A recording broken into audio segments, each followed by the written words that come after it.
Hard work, the most raw and obvious way to reach something. Maxime Lagacé. My friends, each and every day, 10 to 15 minutes, that's all we ask as far as your hard work goes.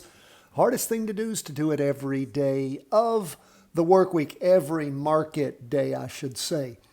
Don't worry about how long it'll take. You will make up for all the time you ever spent mastering these charts. It'll be worth it if you just stick with it. Let's jump into the charts. Only thing down for the day are bonds pulling back a little bit.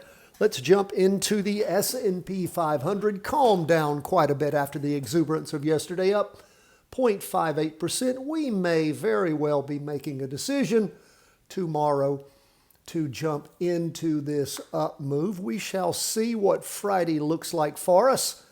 You know, it is dangerous right now because of the war, the actions that are going on in the Middle East. Anything can happen. There could be another outbreak of hostilities. The Iranians could bomb all the ships going through the Straits of Hormuz. Anything could happen. Israel could bomb Tehran. Who knows? And then the markets just sink. So depending on your appetite for risk, I told you this before the markets really boomed up yesterday. Things had moved up, were sliding sideways, waiting for a catalyst. The catalyst was up. The catalyst could be down by tomorrow, Monday, Wednesday of next week, Friday. Could be down big. So again, risks are here. But this is what you want to practice. You want to learn by doing.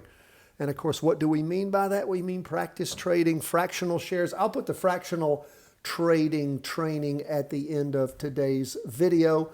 It's a short video about what I mean by that. I'm meaning small dollar amounts where you've got some real money there, like $100, but it's not a lot. It's a fractional amount, even if you can do fractional shares. You know, instead of putting $600 in, $679 in the S&P, $100 fractional share.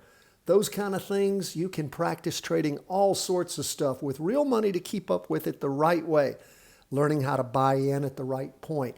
Put in your good till canceled sell order. Get out at the right points. Monitor.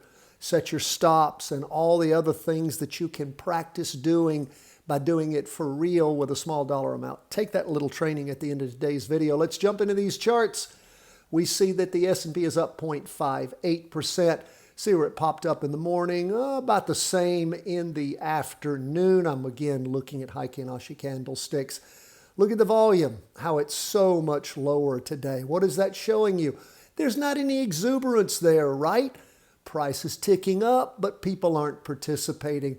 Look at the tiny first day volume of the 2-day candle. Even though it shot up, not a lot of volume backing it up. Where Thursday, you think we're going to have, unless something goes crazy tomorrow, I don't think we're going to even reach average volume. We shall see. So keep that in mind as far as investor trader psychology goes. 0.68% is what the NASDAQ is up. You can see that but for one average volume on the morning of Wednesday after Trump made the deal, the brinksmanship, we saw average volume. Just that. Since then, haven't had it. Before that, didn't have it going all the way back to the first day of April. So again, my friends, just be careful. Realize that nothing is backing up this move right now, except a bunch of hope. And hopium is like using opium. Okay, let's jump into where we are on 20-year U.S. government bonds. They were down for the day, 0.22%.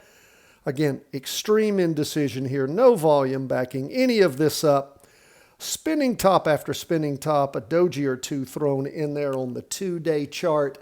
Again, as we look at where we are, we have 3 down candles, strong stair steps. That ended with 2 dojis last week, a doji this week, under volume on the weekly charts, under volume on the 2-day, under volume on, average volume here on the half day. A lot of ifs, ands, or buts, all things being equal. The pressure is still down on bonds. What do we see on gold? Up for the day, 0.78%. We got a green spinning top for the week. We have pushed through the weekly trend line. We are sitting above that potential support level on all of these charts. Where are we now? We have the opportunity for an up move in gold, but a lot of indecision here and no volume, again, backing up anything, making even more indecision. I like sure things. I like 80+% when it comes to my probability of up movement. And of course, if you're a Patreon member, you get every day before the market opens the next day. You get what? Our trade execution summary grid, in addition to our 5-day plus analysis with the proper caveats in there. But again, you want that? Become a Patreon member. You get it. You can always check it out on Patreon. You get it a day later for free. If you just go on Patreon, you can see what I'm talking about under Charting Wealth. If you're interested in it, sign up. I also put the trade execution summary grids in the show notes every day. If you're a subscriber for free at chartingwealth.com, you'll get the prior days. So you see what we're looking at, how and why. That is where we are, my friends, as we end the day on Thursday. The trade execution summary grid, the 5-day plus analysis going out to the Patreon members shortly, along with what else? The weekly vertical crossovers. We go through all 500 of the S&P 500 to chart weekly vertical crossovers. That's where the charts are going from red to green, green to red. We don't post them all because all of them aren't worth it.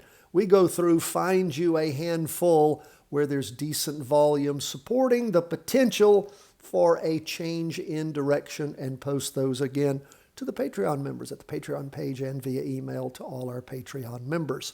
God bless, my friends. All the best from the whole team at Charting Wealth and Patreon members who underwrite the channel. We thank you so much.